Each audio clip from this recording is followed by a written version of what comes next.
गतीला या निवडणुकीमध्ये मिळालं. भारतीय जनता पक्ष, राष्ट्रवादी काँग्रेस, शिवसेना या पक्षाला जवळपास 237 जागा मिळाल्या आणि भक्कम सरकार आज राज्यामध्ये देवेंद्रजी, अजितदादा, एकनाथरावच्या नेतृत्वाखाली त्या ठिकाणी अस्तित्वात आलेला आहे. मला विश्वास आहे की केंद्र सरकार मोदी साहेबांच्या नेतृत्वाखालचं, अमितभाई शाह, तेही एनडीएचं सरकार, राज्यातही महायुतीचं सरकार, 5 वर्षाची राजकीय पूर्णपणाची स्थिरता, यामुळे आता महाराष्ट्राच्या या संबंध विधायक वेगवेगळ्या विकासाच्या कामाला गती देण्याची चांगली संधी ही जनतेने आज आम्हाला तिन्ही पक्षांना आणि इतर घटक पक्षांना दिलेली आहे. आमचा प्रयत्न राहील की राज्यातील पायाभूत सुविधांच्या मध्ये प्रचंड प्रमाणावरती वाढ करणं, शेतकऱ्यांच्या हिताच्या दृष्टिकोनातून निर्यातीचं धोरण असेल, किमान आधारभूत किंमत देण्याच्या दृष्टिकोनातून शेतीमालाच्या उत्पादित झालेल्या मालाची खरेदी करणं असेल, राज्याच्या प्रादेशिक विभागातला सिंचनाच्या संदर्भातलं काम करत असताना नदीजोड प्रकल्प आखून गोदावरी खोऱ्यातील तूट असेल, कृष्णा खोऱ्यातलं अतिरिक्त पाणी तेही गोदावरी खोऱ्यामध्ये जाण्याचं असेल, किंवा विदर्भातल्या जे काही आज वेगवेगळ्या नदीजोड प्रकल्प आहेत त्यालासुद्धा गती देता येऊ शकते. पश्चिम वाहिनी नद्याचं पाणी पूर्वेकडे नेऊन आज महाराष्ट्रातील सिंचनाची जी काय आज आवश्यकता आहे ती दूर करण्याचं काम सरकारला करता येईल. रायगड लोकसभा मतदारसंघातून सुद्धा मला प्रचंड मताधिक्याने जनतेने निर्वाचित केलं. स्वाभाविकपणाने कोकणातील पायाभूत सुविधा, रखडलेला राष्ट्रीय महामार्ग असेल, सागरी महामार्गाच्या जवळपास 9 पुलाच्या बांधकामाची निविदा निघून त्यांना वर्क ऑर्डर दिलेली आहे. तो सागरी महामार्ग एकेकाळी बॅरिस्टर अंतुले मुख्यमंत्री असताना त्यांनी नियोजित केला होता.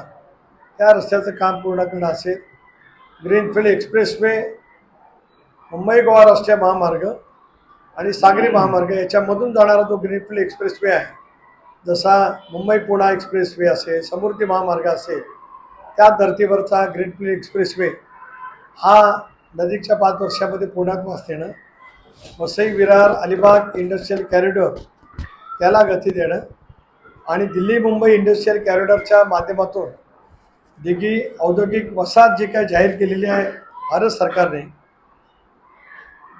30,000 कोटी रुपयाचा नियंत्रण केंद्र सरकारने दिलेला आहे.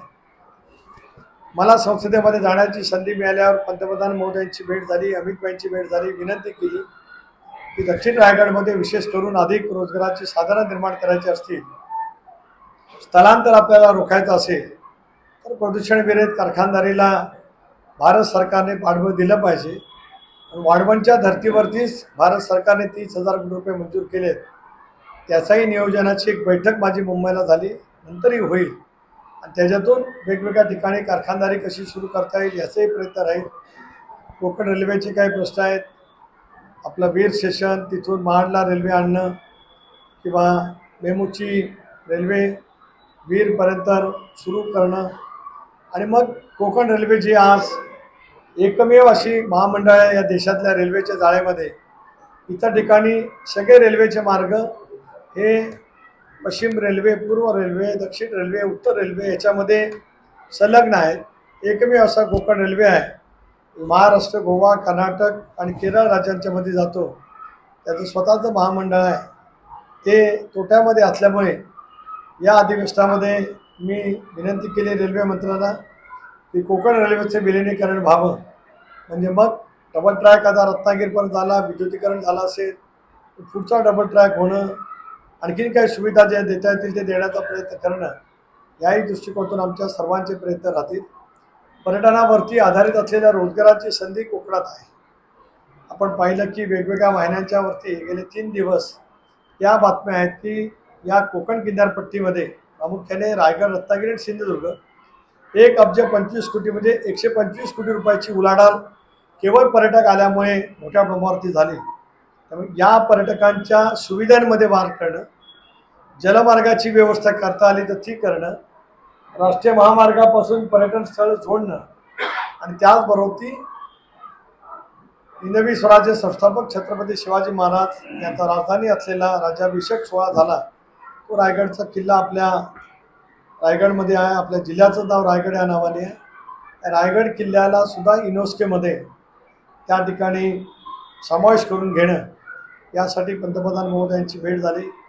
जसं मराठी भाषेला अभिजात भाषेचा दर्जा मिळावा असं मी गेले 5 वर्ष सतत सभागृहामध्ये बोलत आलो.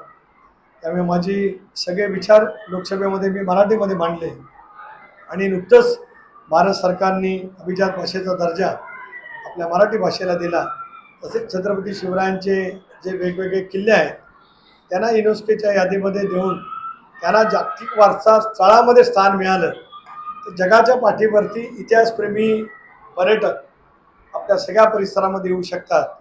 तर त्याही दृष्टिकोनातून प्रयत्न पुढच्या कालावधीमध्ये नक्कीच केले जातील.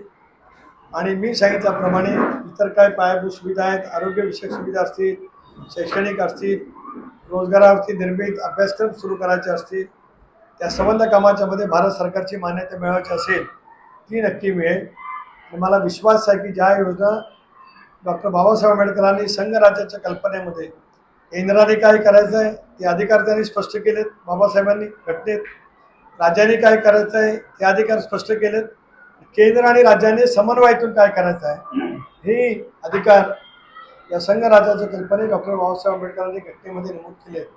अशा वेळेला या तिन्ही मार्फत केंद्र राज्य आणि केंद्र आणि राज्याचा समन्वय अधिकाधिक आपल्याकडे कसं निधी आणता येईल, पश्चिम महाराष्ट्रासाठी सुद्धा कसं काम करता येईल याही दृष्टिकोनातून माझा स्वतःचा प्रयत्न त्या ठिकाणी राहील. झपाट्यात सगळं होईल असा मी चुकीचा दावा करणार नाही, परंतु प्रत्येक गोष्टीचा निग्रहपूर्वक पाठपुरावा केल्याच्या नंतर आज भक्कमपणाचं राज्यातलं देवेंद्रजी, अजितदादा, एकनाथरावांचं सरकार, मंत्रिमंडळामध्ये काम करणारे सहकारी, देशभरामध्ये सुद्धा आज प्रदेशाध्यक्ष असल्यामुळे त्या ठिकाणी सुद्धा थेटपणाचं मला पंतप्रधान महोदय विनंती केल्याच्या नंतर भेट मिळते, अमित भाईंची भेट मिळते, इतर सर्व मंत्री महोदयांची भेट मिळते. त्याचा अधिकाधिक फायदा कसा घेता येईल त्याचा प्रयत्न आमच्या सर्वांकडनं राहील.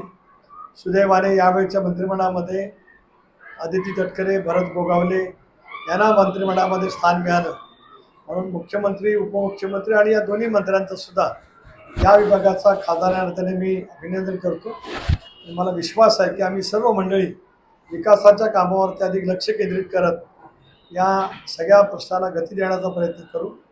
मला जाणीव आहे की महाडमधले प्रश्न वेगळे आहेत, कोल्हापूरमधील अधिक प्रश्न त्या ठिकाणी आहेत. पुराच्यामुळे अनेक वेळेला महाड शहराला धोका निर्माण होतो. त्याच्यात काय उपाययोजना झाले, अजूनही काय उपाययोजना करायची आहे. राजगावपासूनचा खाडीवरचा पूल मधल्या कालावधीमध्ये मंजूर झाला आहे, त्याची कामं सुरू करायची असतील.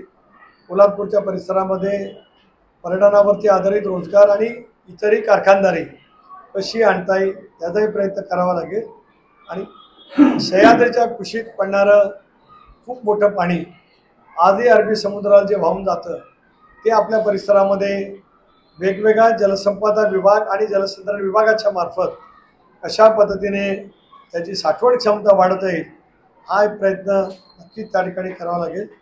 अशा वेगवेगळ्या गोष्टीचा रोडमॅप तयार करत पहिल्या वर्षात काय, दुसऱ्या वर्षामध्ये काय अशा वेळीचं करत आम्ही सर्व सहकारी या माध्यमातून काम करण्याचा नक्की त्या ठिकाणी प्रयत्न करू. आज सहज पुढच्या दौऱ्यावरती जात असताना इथे आपल्या सर्वांच्या